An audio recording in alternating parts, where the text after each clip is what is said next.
We're experiencing quite the heat wave here in Vancouver this week, with temperatures exceeding 40 degrees Celsius in parts of the Lower Mainland and the Sea to Sky corridor. But Audrey and I both have a 100-miler coming up in just under 7 weeks, so the training must go on. And we got a pretty early start this morning, but with a 6-hour run on the schedule, we're still going to be dealing with some heat later on in the morning and into early afternoon. So while we chip away at this long run, thought we'd bring you some tips on how you can deal with the heat this summer season. And special thanks to our friends at Ridgeline Athletics for some of these tips and for the inspiration for this video. First off, wear light-colored clothing. It will reflect more of the sun's rays compared to darker clothing, which tends to absorb it. It's a good idea to plan your routes around rivers and streams, because not only can you cool off in them, but it's also just a lot cooler in river valleys. It's easily 3 to 5 degrees cooler down here in the river valley, and there's actually a bit of a breeze coming off the river as well. Just be mindful that at this time of year, with the heavy snow melt, rivers will be much deeper and will be flowing much quicker than usual.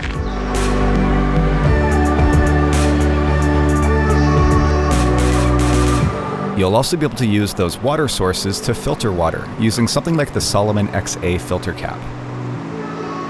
But be sure to carry extra water when traveling along ridges or peaks without water sources, and you'll want to double check against recent data when doing your route planning.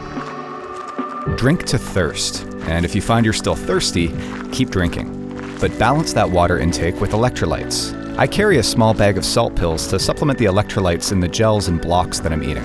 And I'll usually pop 1 or 2 for every couple of liters of water that I'm drinking.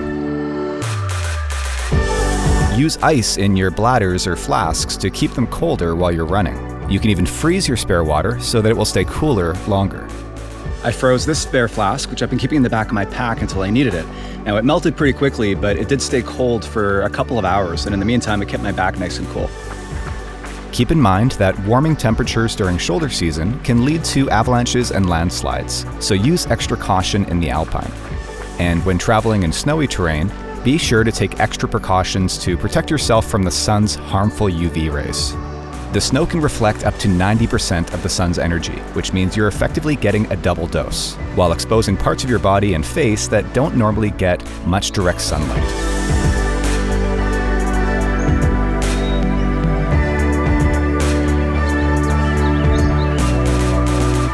At the end of the day, you may have to simply lower your level of exertion when running in high temperatures. Just don't expect to cover as much distance or to run at the same pace that you're used to.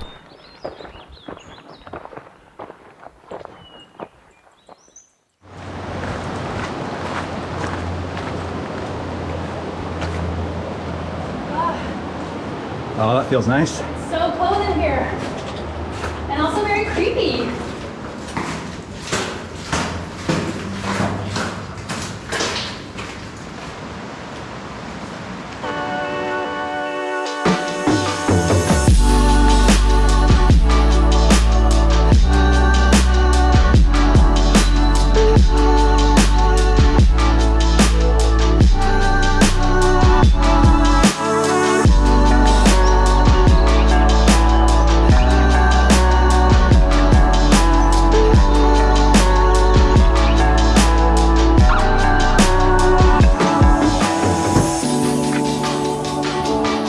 We like to keep ice water in a cooler back in our car for after our run.